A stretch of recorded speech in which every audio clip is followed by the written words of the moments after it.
Halo teman-teman, kembali lagi di our channel 18. Kali ini kita akan membahas mengenai tentang kontainer lagi nih. Tetapi ini berbeda dengan kontainer-kontainer sebelumnya. Kali ini kita akan membahas tata cara bongkar muat kontainer dan penanda kontainer itu sendiri. Jadi kemarin itu ada yang request bagaimana sih tata cara bongkar muat kontainer dan penanda-penanda kontainer itu sendiri. Jadi kita akan bahas nih ya.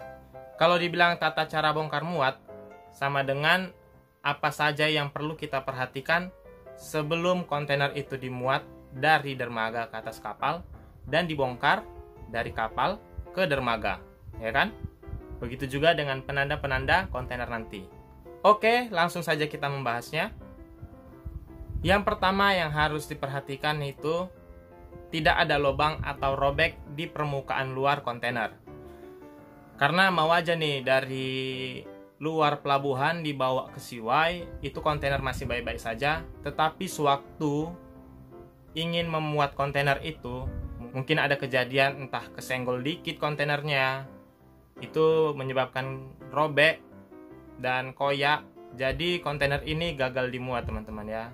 Atau bisa saja sewaktu pembongkaran, waktu dimuat ini kontainernya baik-baik aja, tetapi sewaktu mungkin mau dibongkar, kontainer ini terkena alat bongkarnya mungkin entah kren kan, jadi dia benjol, koyak atau masuk ke dalam. Jadi itu sewaktu nanti di dermaga itu urusan dari pihak pelayarannya lagi. Karena kalau dibilang robek atau lubang berlobang gitu ya kan, pasti ya pemilik barang nggak mau ya kan, barangnya itu nggak aman. Contohnya nggak aman ini ya ada aja yang masuk, entah waktu dia di Seaway adalah tikus masuk, yang enggaknya dibawanya itu makanan pula, habis. Terus hujan, bolong, merembes ke dalam, membusuk, jadi pemilik barang kan rugi. Oke. Yang kedua, tidak ada engsel, kunci atau seal, dan penutup pintu kontainer yang rusak. Kalau sudah dibilang engselnya atau sealnya yang rusak, itu sangat berbahaya teman-teman ya. Karena dibilang kalau rusak engselnya aja, sementara itu yang untuk dibuat mengunci kontainer nanti.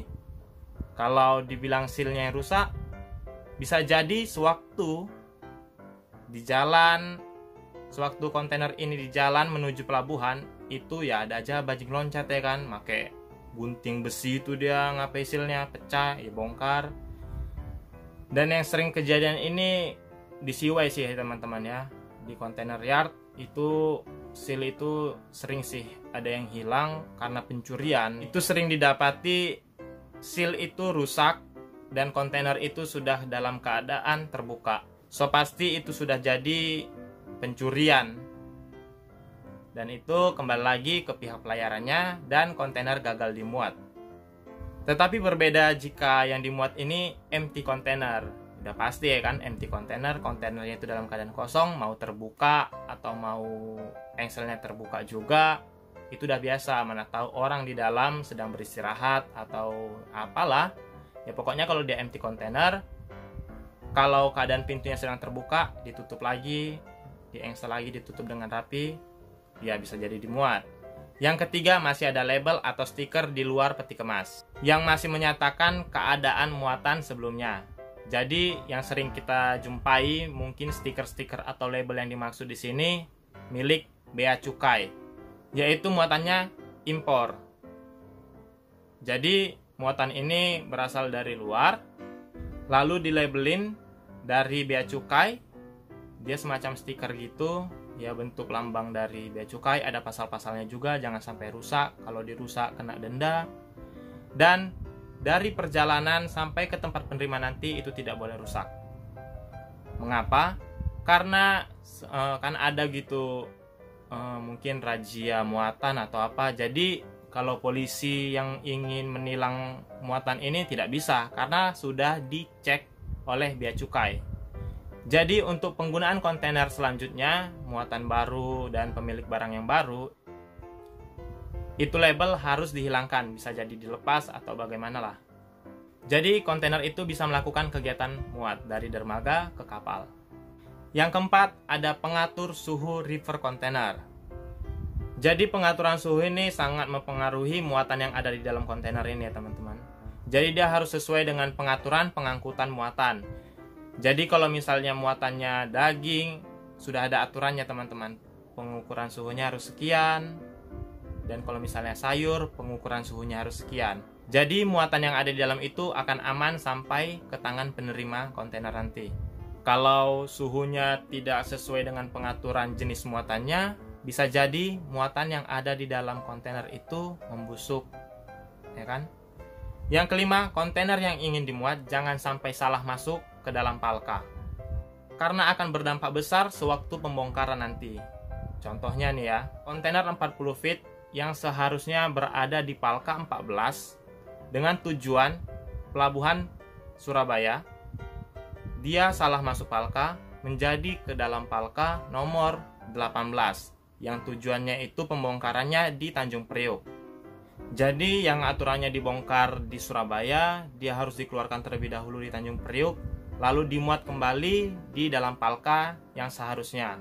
Jadi sudah jelas kena biaya cas waktu shifting muatan tersebut ya teman-teman, dan itu merugikan pihak pelayarannya lagi. Jadi itu saja sih menurut saya tata cara bongkar muat atau apa saja yang harus diperhatikan sebelum kontainer itu dimuat ke atas kapal dan dibongkar dari kapal ke dermaga. Jadi kalau menurut teman-teman masih ada yang kurang, bisa ditambahi di kolom komentar ya teman-teman ya. Selanjutnya kita membahas penanda kontainer. Kalau dibilang penanda kontainer, pasti pihak pemilik kontainer tidak mau kontainernya itu sama-sama warnanya dengan pemilik kontainer yang lain. Dan banyak kontainer ini teman-teman, dia memiliki perusahaan pelayaran masing-masing, dia memiliki kapal masing-masing. Jadi alur kontainer ini dia ya di perusahaan itu saja, jadi dia tetap untung. Kalau dibilang penandanya, menurut saya ada 3 penanda kontainer. Yang pertama ada di warna kontainer itu sendiri. Kita kasih contoh, misalnya milik PT Spil, sudah pasti warna hijau. Milik Tanto, sudah pasti warna biru. Milik PT Samudra Indonesia warna kuning. Milik PT Meratus warna merah, dan masih banyak lagi yang lain. Yang kedua ada kode-kode huruf-huruf milik perusahaan kontainer itu. Contohnya PT Temas, Teguh, PT Spil, SPNU, PT Tanto, Taku, PT Samudra Indonesia, Siku, PT Meratus, MRTU, dan masih banyak lagi yang lainnya. Kode-kode huruf-huruf tersebut terdapat di pintu kontainer itu sendiri. Jadi kalau teman-teman jumpa di jalan, terus itu kan biasanya pintunya menghadap ke belakang itu kan. Ya teman-teman bisa ngelihat, oh ini kodenya ini, berarti milik PT perusahaan ini. Oke. Dan yang ketiga, yang paling jelasnya teman-teman ya, teman-teman bisa melihat di sisi kontainer itu semua terdapat nama perusahaan milik kontainer itu. Sudah jelas. Kalau di pinggir sisinya itu terdapat nama Spil, Meratus, Samudra Indonesia, Tanto, dan banyak lagi. Jadi dari sisi itu aja sih kita sudah jelas itu penanda kontainer itu. Jadi sekian teman-teman pembahasan kita mengenai tata cara bongkar muat dan penanda-penanda kontainer itu sendiri.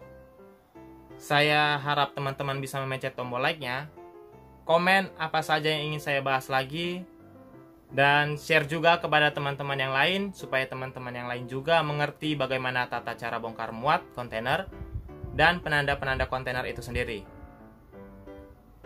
Dan jangan lupa subscribe ya teman-teman. Sampai ketemu di video-video saya selanjutnya. See you!